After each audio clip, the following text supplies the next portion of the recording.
Hey, howdy, happy day. Donald Trump, he continues to be a major force within the party, Republican Party of America. I gotta say, he's dominant with everything that he's doing. Upwards to 70% of people recently at a convention in Dallas, Texas, a straw poll, voted him to be the next president, certainly to be the nominee person, right?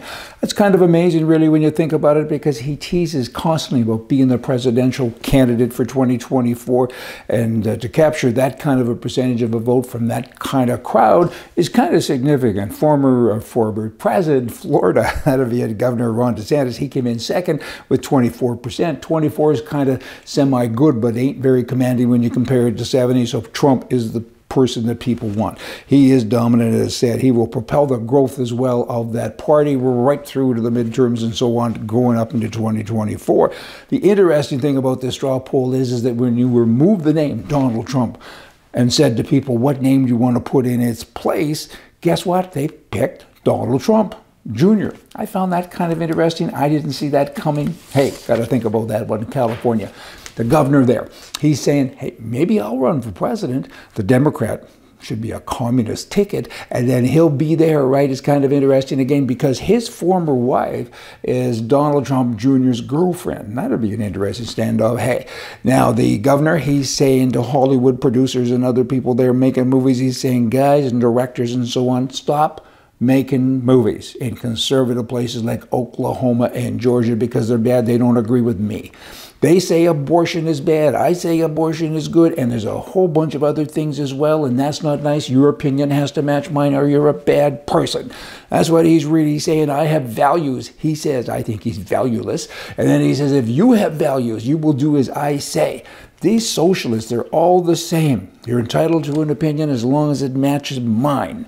Do what I do. Do what I say. Oh, but by the way, I don't. When it comes to wearing masks or a host of other things, I'm separate, I'm special, I'm the king. I don't like communists. Have you noticed? Don't like them at all.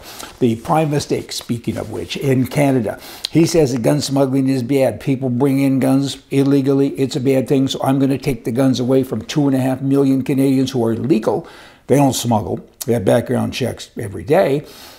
The CSSA in Canada is pushing back. So many other gun groups are pushing back, and he doesn't care. He doesn't like Canadian people, particularly white Canadian people, and he hates white farmers. He hates so many people. He's trying to change the country into some kind of an image of him, I guess. It's a good thing. I can't understand it, because then I'd be wacko like him. I mean, it's bad. Human smuggling. No cargo is more important than a human, particularly a child human, and he doesn't care about that. He doesn't focus on it. He focuses on the things that don't matter.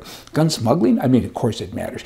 But what does a smuggler do with a gun? He comes in and typically it's a gang thing and they shoot other bad guys. Is that a bad thing?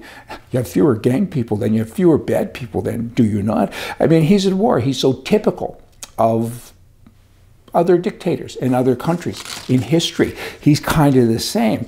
I mean, bad guy. It seems though like governments and other places are following his lead on stupidity, right? You have the one in New Zealand. New Zealand, they're commies as well. It's like they have a little club. And they're now saying, the government, the administration, the environment, it's important. If you're cow farmers, going after farmers. That's the new gig recently. So let's go after farmers, right? If you're cow burps, we're going to have the burp police now, I guess. We're going to have a tax for that. Really? How do you do that? I mean, a burp tax for livestock. How about we have a stupid tax for politicians? That'd be good. All of that stuff's kind of depressing. Not really depressing. It's amazing, I guess. It shows us that we need a solution, which is to get rid of all these crazy people. Kind of a simple thing. So let's all get on that. But let's lighten up here at the end of the day. Maybe these are liberal people. Doctor to nurse. How is that boy doing who swallowed the coins? Nurse to doctor. No change yet. All right. Come on back in a couple of days. We'll have more news for you from the right. See ya.